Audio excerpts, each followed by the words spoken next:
Hello mga beshi!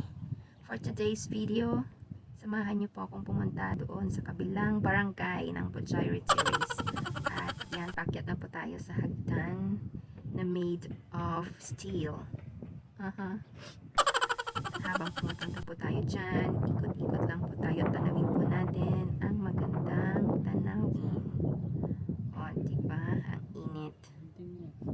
At sumisingkot-singkot pa ako dyan. Yan. Ang kagandahan dito kapag pupunta ka ng tanghaling tapat, wala masyadong tao. At tulog pa sila. Malamang. Mamayang gabi sila pupunta. Pag hindi na siya ganun kainit. Sobrang lawak nito mga beshi. At nabulol na ako. Pag pupunta po kayo dito, makikita nyo, hindi nyo alam kung saan kayo pupunta. Kung saan kayo papasok. Buti na lang, ayan si Manong, tinuro niya sa amin na dun daw. Ayan, malilito ka talaga kung saan ka pupunta. Kung saan ka aakyat. Noong una sabi ko, bakit kaya may, ang pangalan nito, Pujairi Terrace. Hindi naman siya mukhang Terrace, pero pagpunta mo dyan, ayan, mukha siyang Terrace. Ito, titirisin. Charot. Terrace siya. Maganda kung ano to, naka-landscape.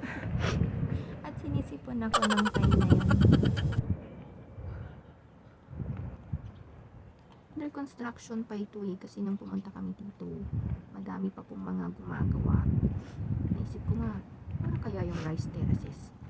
Pero, hindi naman siya wala naman siyang mga tanim. Mga bricks na.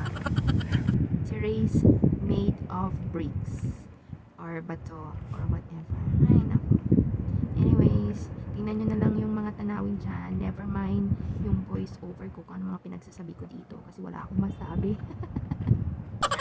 Ay, naku. Thank you so much guys for watching. God bless.